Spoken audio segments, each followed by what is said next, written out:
Hello everyone, and welcome back to another video of Legendary Game of Heroes. Today we will be going over the event called Spellbound Summit and looking at its team. So I've already pulled it up, we're just going to get straight on into it. Clicking on Unchained Sin. Actually looks pretty badass, I have to say I really like the art this event. The battle skill is Soul Shackle. It multiplies your fire commander damage by 10 for 3 turns. This is a unique skill. It does not stack with other Soul Shackle or Infernal Bind skills. So we'll go over the multiplying fire damage by 10. Basically this means that it is a 900% buff. And this affects all of your fire commander cards. The fact that it is unique means that it does not stack with other soul shackles, so you can't use this card twice. And it does not stack with Infernal Bind, which is actually the ultimate form. Actually, going back to it. Passive, it's a very standard passive. Actually a very forgettable passive. It gives you 10 fire power gem 9s each turn. And the counter skill is that it dispels deflect. Deflect is a buff that is on the boss, and whenever you try to activate a battle skill that deals direct damage to the boss, that skill will be silenced.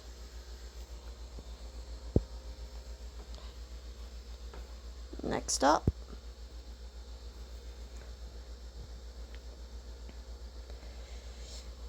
battle skill is Pyre Claws. It creates 15 fire power gem 9s and places the constricted debuff on one enemy for 3 turns. Constricted increases enemy damage taken by 50%. Again, this is a unique skill and does not stack with other Pyre Claws or Infernal Bind. So, going over this skill, first it creates 15 Power Gem 9s, that's pretty standard. The constricted debuff is pretty interesting. This is basically makes your opponent take 50% more damage for 3 turns. And that will actually stack with the other card's skills. It will add on with a 900% damage buff, which is very, very nice. The passive is Eternal Torment. You become immune to enemy attacks every 4th turn. That's pretty nice, gives you a little bit more durability, so long as you can keep surviving to that 4th hit. Counter skill is that it dispels Thorns. Thorns deals damage to you pretty much every turn. It's kind of annoying. You want to get rid of it the second you can. It's just going to keep killing your team really fast.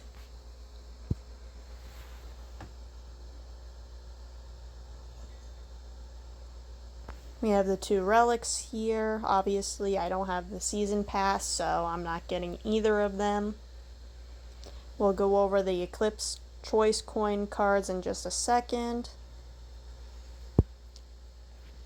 The support card.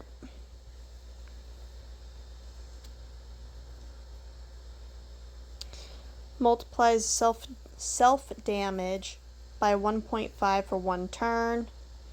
Unlike the normal 9 gem charge rate and 3 turn cooldown, this one actually has a 6 gem charge rate and a 2 turn cooldown. Basically it just multiplies its own damage by 50%, which it's better than most support cards. And passive is Whip Fire, and at the start of each turn it creates 2 power gem 1s, which is very nice as far as support cards go. Again, dispels deflect. overall, very nice support card. It's actually, if you get unlucky and you only have supports, you can actually still do somewhat reasonable with this.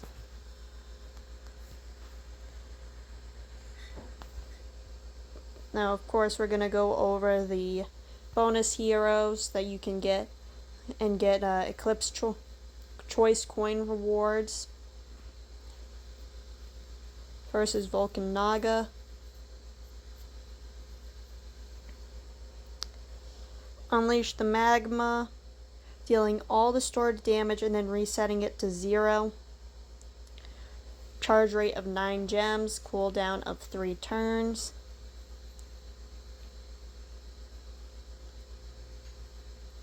Each time this hero does damage, store the amount of the damage done. Once 3 attacks are stored, no additional damage will be stored until Explosive Expulsion is released. This is the type of card that if you want to use it, you need to make sure that Deflect is not active. Basically what it is you attack the boss, and however much damage you do, this card will store whatever it does for 3 turns worth of damage.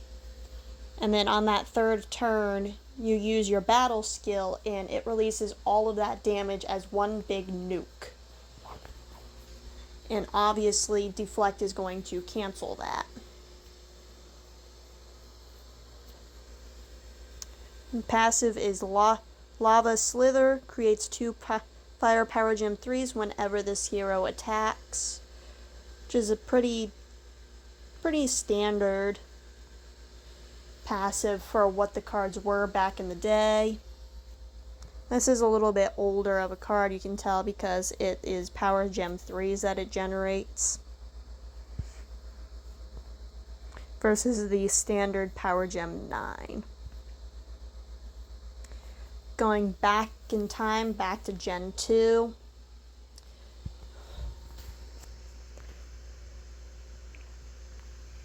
We have Fiery Embrace. Become immune to damage for 1 turn. If hit by an enemy attack while immune, heal for 5% recovery per 2 dragon intensity. If attacked while immune, become resilient, gaining a 25% damage reduction for 3 turns.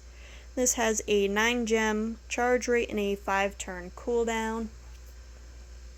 Basically, you want to activate this skill right before you get hit, and when you won't actually take any damage from when the boss actually hits you, and you'll get a load of other goodies happening as well. You will be able to heal by a certain amount that depends on how much dragon intensity you have. Unless you have other cards that give you dragon intensity, just assume that it's going to be 5% each time. You'll also gain damage reduction each time that they hit you. It's not...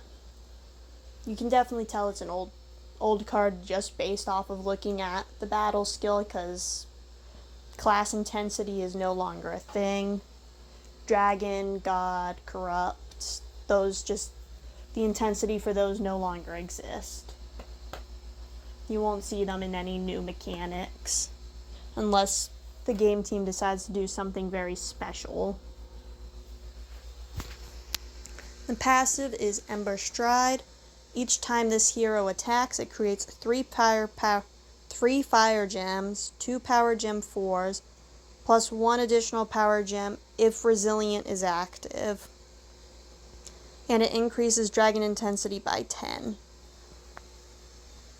So every single time it attacks, you get a small amount of regular gems, an even smaller number of power gems, and a little bit of dragon intensity. It makes your battle skill just a little bit better, but not super better. Overall, this might be the card that we hope for the least.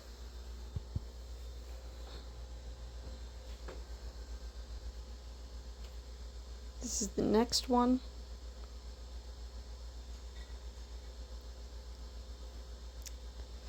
Evil Unleashed is the battle skill of this card.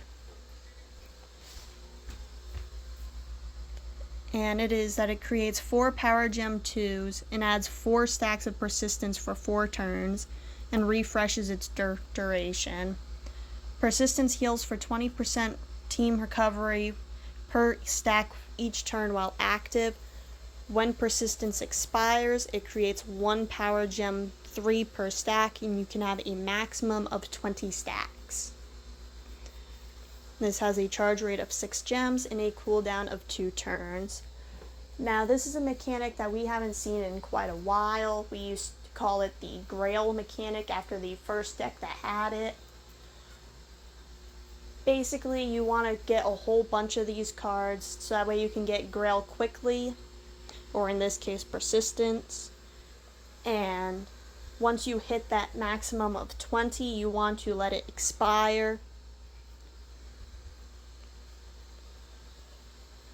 It's a very slow killing deck.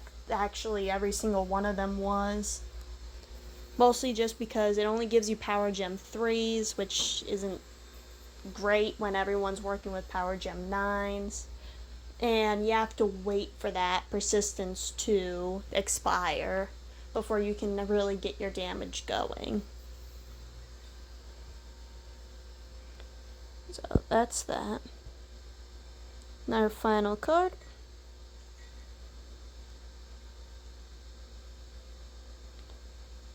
Battle skill is Leap from the Ropes. And you create 6 Power Gem 5s. And when you are ambushing, you become immune to the enemy attacks for 1 turn. This has a 9 gem charge rate and a 4 turn cooldown. So basically you create 6 Fire Power Gem 5s, and the first time that you use this skill, you will also become immune to the enemy attack for 1 turn. You want to use this preferably right before you get hit. After you use it the first time, it doesn't really matter when you use it because you will no longer become immune to enemy damage.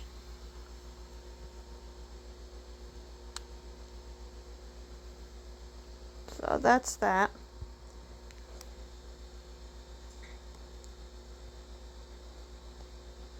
Now some of you might have noticed I actually did manage to get the ultimate form this event.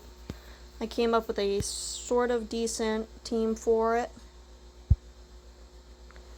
This personally has been what I'm using. Obviously, you can tell I sort of forgot to do my head start this event, so I had to climb all the way from bronze. And by the time I was done with that, I didn't really feel like going too much further, so I'm kind of just here in Radiant. Click a friend. So this is the team that I'm running. Relics is just whatever you have that will give you gem spawns and power gems. If you have Beast Killer relics, that would be preferable. I do not have that many Beast Killer relics, so I'm mostly just relying on what gives me gems. Starting off, I have Interstellar Battlemaster. He actually offers just a damage buff. How much he buffs you depends on how many times you activate the turn. Insatiable Predators, this is a fan favorite. It increases self-damage by 275%. You can use it twice in a turn. This is actually one of the more popular cards. You'll see a lot of decks use this during. And if you look in the official Discord, the UF,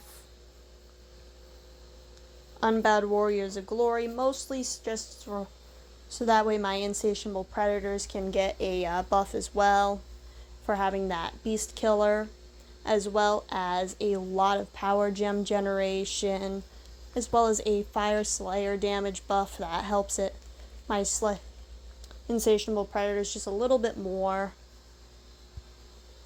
Also gives me a little bit of defense because I get Last Stand and a Resurrection skill. And finally, I have Nomads of the Nebula.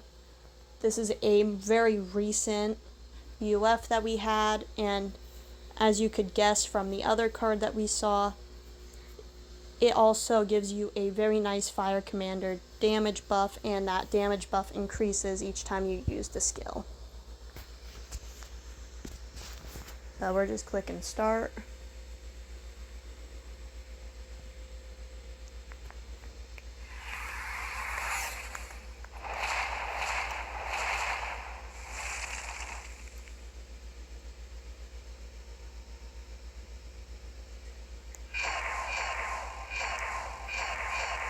Just let everything load. Now, I could activate my UF and give myself 3 turns of an additional 900% damage, but I want to save that constrict debuff for the boss of the next wave, so I'm just going to go 1 and 2. That gives me a 300 and 300% damage buff, which those do multiply.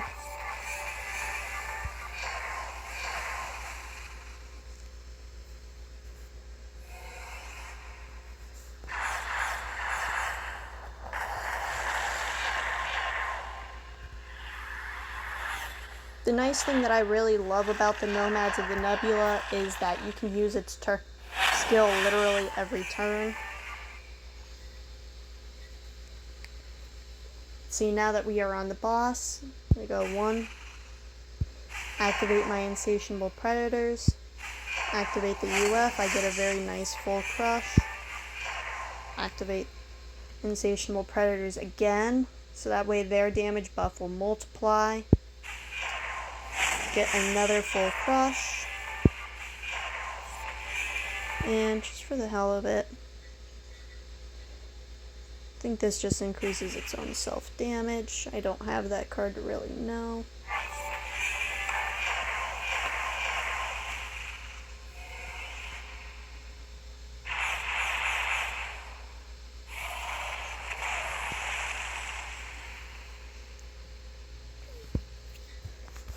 Kind of would have preferred if that was a solo boss that spawned, but I guess we'll just get some bonus trophies.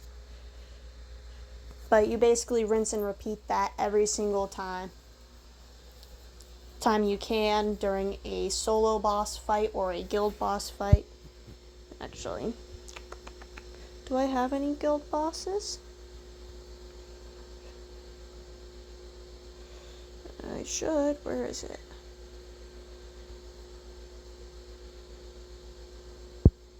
There it is. 100,000 million. Okay. Hopefully I don't instant kill this. If I do, then oh well. So we're just going to load the match, wait for everything to load in.